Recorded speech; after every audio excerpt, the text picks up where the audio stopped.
Okay, today's topic is inflammaging. What is inflammaging? Simply, it is a physiologic decline of the immune system as we age that promotes a chronic low-level inflammatory state. And, well, I guess I should end there, period, because it was supposed to be the simple definition. But what comes along with that decline in the immune system, we get more nuance, and it's actually a decline in what's called the Th1 uh, phenotype of the immune system, which happens to be the primary surveillance for viruses and tumor cells. And what are geriatric age people or elderly age people most concerned with? Getting an infection that they won't be able to get rid of or developing cancer, right? So, um, again, inflammaging, the research is finding, is a physiologic decline in the immune system.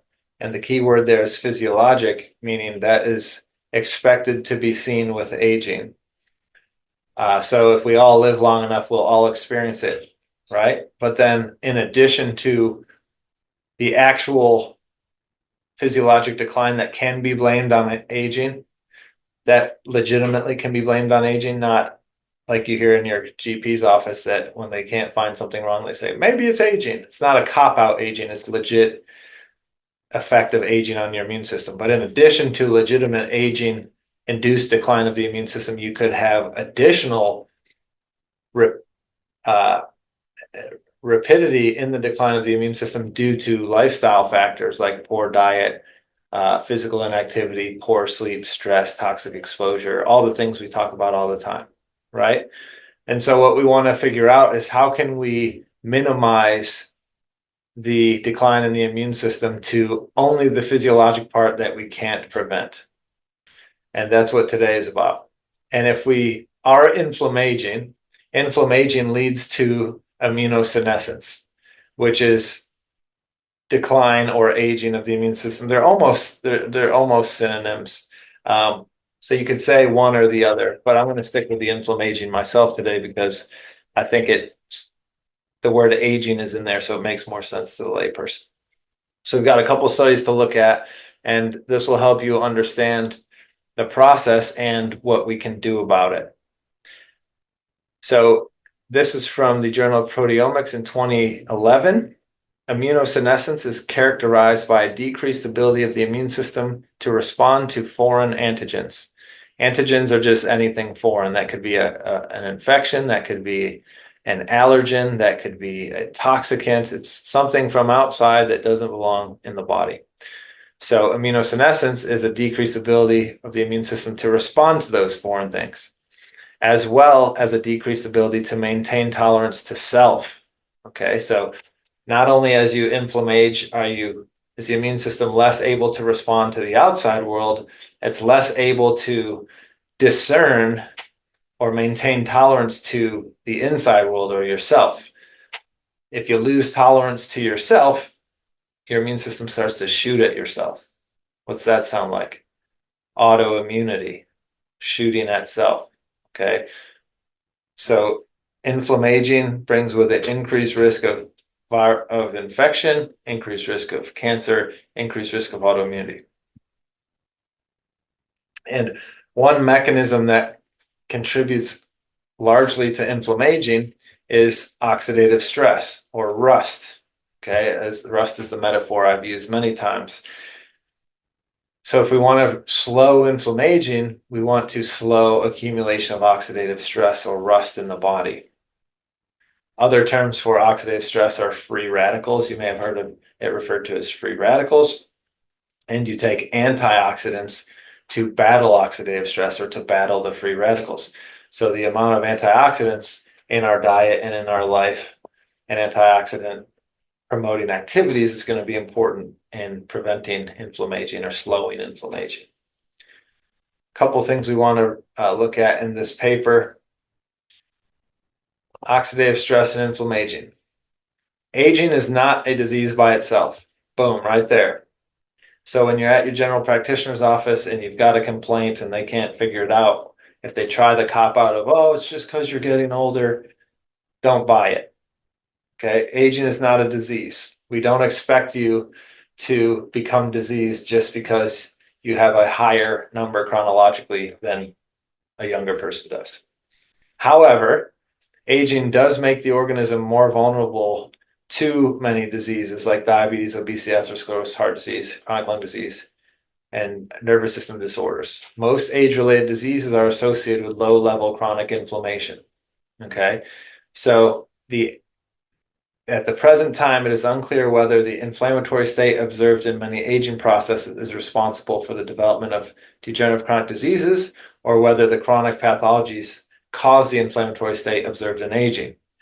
Okay, so back in 2011, they weren't as sure as is it due to aging or is it due to more disease the older you are? Okay. Oxidative stress has been recognized to play a major role in determining and maintaining the low-grade inflammation observed in aging and age-associated diseases, termed inflammaging. So in this paper in 2011, they said, even though we don't know chicken or egg, we do realize that oxidative stress is a huge player, and if we can minimize that, we're helping delay the bad outcomes. So how do we do that? Well, there are two major pathways by which oxidative damage produced by free radicals promotes inflammatory responses. One is toll-like receptors, and the other is inflammasomes. So this is kind of nerdy stuff, but it'll help. Just bear with me, it'll help you understand what we can do to avoid it. Okay, so if we want to decrease the oxidative stress in our bodies, we want to minimize activation of toll-like receptors and inflammasomes. Well, toll-like receptors are a family of receptors in the innate immune system that recognize pathogens. So if we can minimize our pathogen burdens from viruses and bacteria and parasites and yeast and things like that, then we minimize the activation of toll-like receptors, lower the oxidative stress or the rust, and therefore slow the decline of the immune system associated with aging. In the last few years, it has been appreciated that toll-like receptors not only recognize non-self pathogens, so foreign pathogens, they also can be activated by self molecules produced during tissue injury. So these receptors will drive oxidative stress if you have an infection and they recognize a virus or a bacterium, say, but they'll also drive the inflammation if they notice tissue self via tissue injury. So if you're over exercising or overtraining, say, the breakdown of your tissues could trigger toll-like receptor activation, oxidative stress, chronic inflammation. Let's see if we don't need to read that to you. And so activating those receptors ultimately leads to activation of inflammatory responses like IL-1, IL-6, TNF-alpha. These are cytokines that drive inflammation. So we want to prevent infection. In elderly subjects, an increased level of these pro-inflammatory cytokines is often observed both in the general circulation and in tissue-resident immune cells. And if you're obese, they're even worse. Okay, so we've talked before that inflammation is the lowest common denominator for chronic disease. If you're not inflamed, you have much lower risk of any and all chronic diseases, and each person has their own unique susceptibility. So if my family's susceptibility is neurodegenerative disease like Parkinson's, say, if the more inflamed I am, the greater risk I have of susceptibility to my unique risk, which would be Parkinson's in this case. Whereas the viewer, if your family's unique risk factor is cardiovascular disease, the less inflamed you are, the lower risk you are for your cardiovascular disease or autoimmunity or whatever it is. So we want to have only physiologic inflammation, no pathologic inflammation. And not being obese goes a big way in helping us not be inflamed. Altogether, toll-like receptors, okay, and the other piece is inflammasomes. Okay, and inflammasomes are also linked to oxidative stress, and inflammasomes are built inside our cells and set our cells on fire is how you can picture it.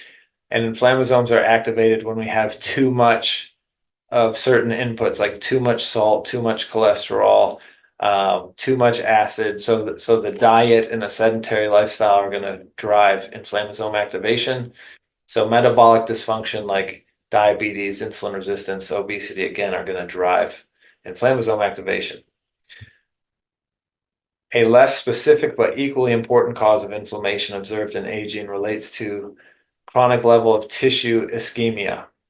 So not enough blood flow to tissues. This is typically associated with diabetes, obesity, and atherosclerosis. The chronic ischemia, by interfering with the ability of the organism to mount a proper immune response, greatly increases risk of bacterial, viral, and fungal infections. So again, that makes sense, right? Ischemia is a lack of optimal blood flow. Well, the immune system travels to the site of infection via the blood. So if you've got poor blood flow, poor circulation, then you have poor delivery of immune cells to sites of infection. And now that lung infection that should have been taken care of in 3 to 5 days becomes pneumonia, right? So as an example. So we need optimal circulation, which is also providing optimal oxygenation, which oxygen, our immune system develops along an oxygen gradient. So the less oxygen we have, the less robust our natural killer cells are, and therefore the less robust our antiviral and anti-cancer defenses are. So we need good blood flow and oxygen delivery. So in conclusion, this study says in the last few years, cumulative evidence has indicated a tight cause-effect link between oxidative stress, or rust, say, inflammaging, and immune decay. Oxidative stress has been shown to affect both arms of the innate and adaptive immune response. What has come to light in several of these investigations is the reversibility of some of the damage.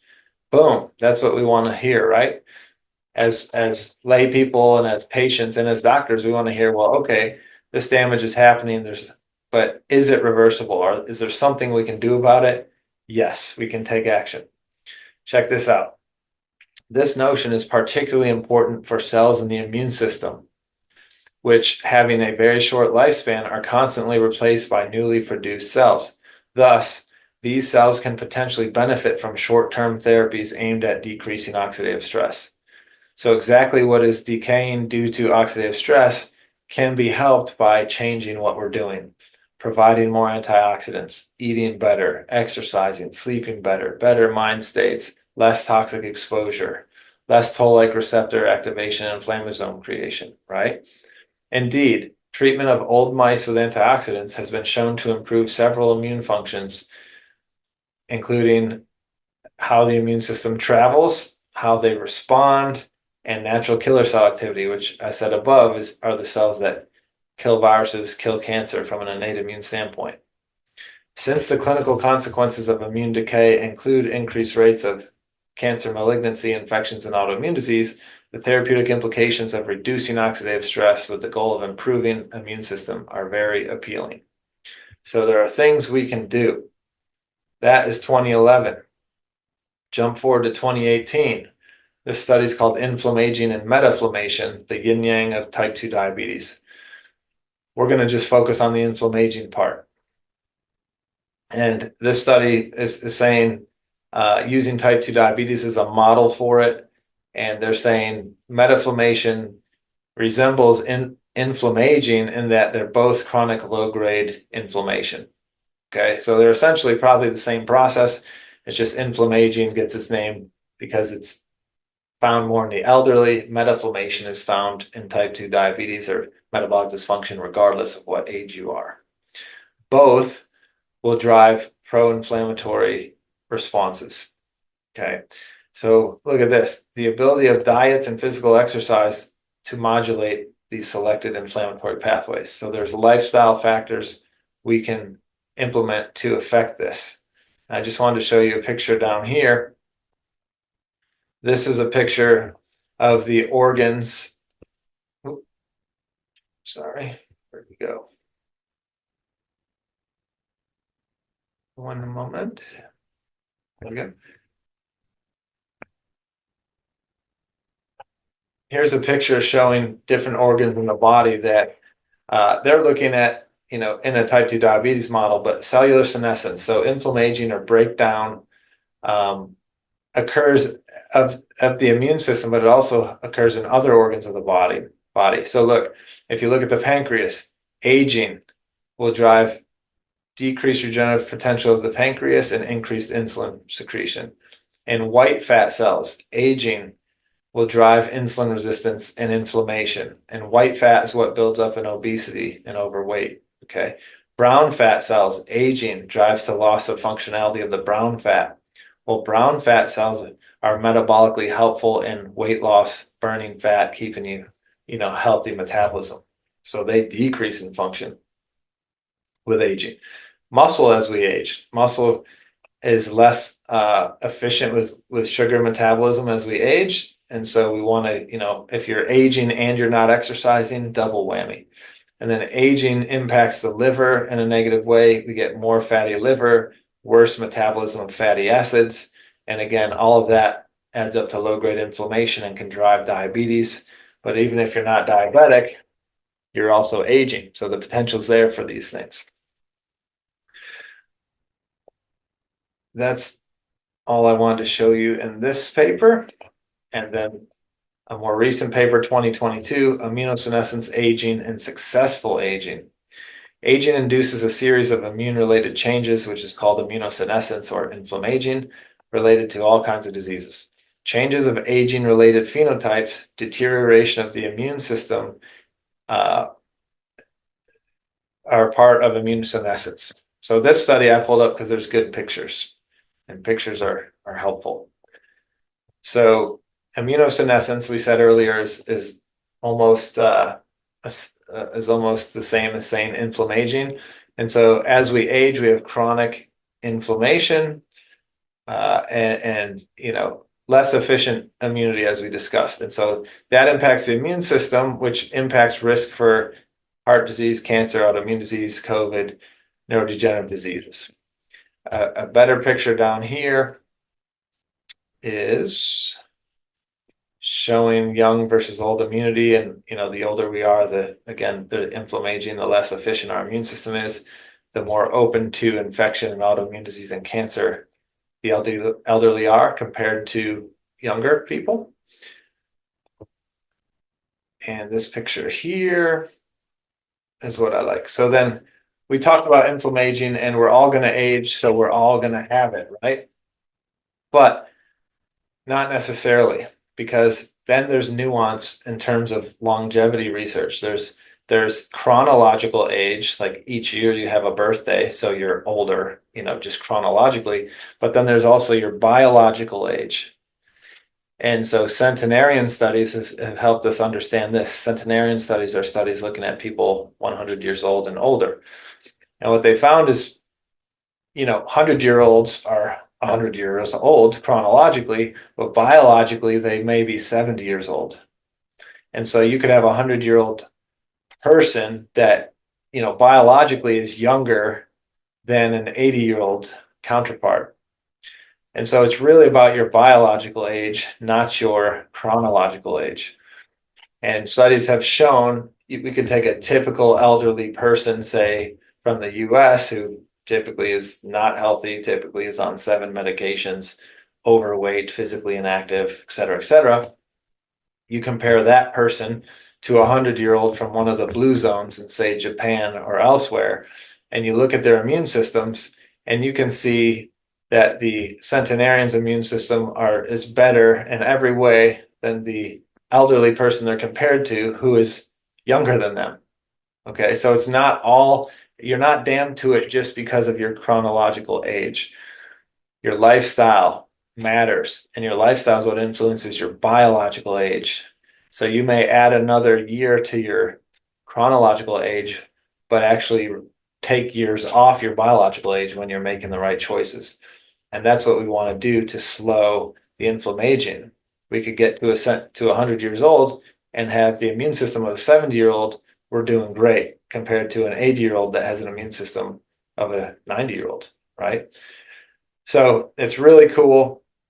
And again, this research all points to longevity and lifestyle and all the things we talk about all the time, and actions we can take on a daily basis right now before we're elderly, so that as we chronologically move towards an elderly age, we can biologically stay young and vital.